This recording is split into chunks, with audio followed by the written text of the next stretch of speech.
Hello, everyone. Welcome to the Newsbrowse News broadcast.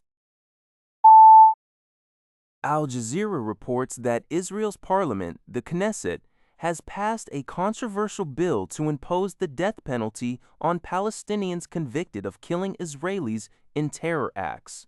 The law, which takes effect within 30 days, notably does not apply the same penalty to Jewish Israelis convicted of killing Palestinians. The bill passed with 62 votes in favor, including Prime Minister Benjamin Netanyahu, and 48 against the Palestinian Authority, has strongly condemned the bill, labeling it a war crime against the Palestinian people and a breach of the Fourth Geneva Convention. The Association of Civil Rights in Israel has filed a petition with the Supreme Court, arguing the law is discriminatory by design and enacted without proper legal authority over West Bank Palestinians. The new legislation also lowers the threshold for imposing the death penalty in military courts, requiring only a simple majority vote by judges, rather than a unanimous decision. While Israel technically has capital punishment on its books, no execution has been carried out since Adolf Eichmann in 1962.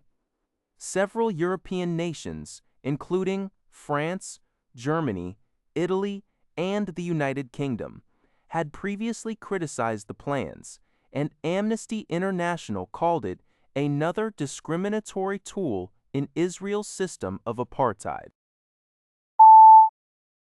Telechon News reports that White House spokesperson Leavitt announced ongoing talks with Iran aimed at ending the conflict are on track. Leavitt emphasized that despite Iran's public statements and what she termed false reports, the discussions are progressing smoothly.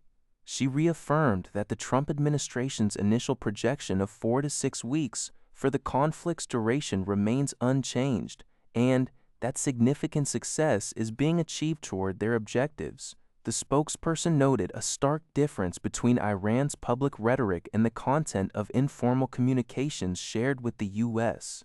Furthermore, Leavitt warned that if Iran fails to seize this crucial opportunity, the Department of Defense is prepared to present President Trump with all options, including the deployment of ground troops. Separately, Leavitt indicated that President Trump intends to seek financial contributions from Gulf nations to cover the costs incurred during the conflict with Iran. According to Seokwi Shinwon, Japan's Vice Minister of Finance for International Affairs, Jun Mimura, delivered a stern warning to speculators on Monday, stating that if current trends persist, authorities may need to take decisive action in the foreign exchange market. This intervention came as the yen depreciated past 160 per US dollar, reaching a low of 160.46, its weakest level since government intervention in July 2024. Following Mimura's remarks, the yen strengthened to 159.85. Japan is reportedly monitoring both the forex market and oil futures, suggesting a comprehensive approach to currency stability. Similarly, South Korea's largest pension fund, the National Pension Service, NPS, through its chairman Kim Sung-ju, indicated that action might be required to stabilize the Korean won, which recently fell to 1,513.44 against the dollar, becoming one of Asia's weakest currencies. Kim believes 1,400 is a more reasonable equilibrium. Discussions are underway with financial authorities on new frameworks, including strategic hedging, to address the won's volatility. White House spokesperson Leavitt announced on March 30th the possibility of cabinet-level talks being held in China before the planned U.S.-China summit in mid-May, according to Yahoo News. Treasury Secretary Besson and USTR Representative Greer are among the officials who might participate in these ministerial discussions. The primary objective of these high-level talks is expected to be the resolution of trade friction between the United States and China. The spokesperson indicated that cabinet-level officials are anticipated to visit China prior to the president's trip, This upcoming summit was originally scheduled for late March, with President Trump planning to meet Chinese President Xi Jinping. However, that meeting was postponed, citing engagement with Iran as the reason. In a report from Yahoo News, the United Nations Human Rights Council, comprising 47 nations, adopted a resolution on March 30 condemning North Korea's human rights violations and demanding the prompt resolution of the abduction issue.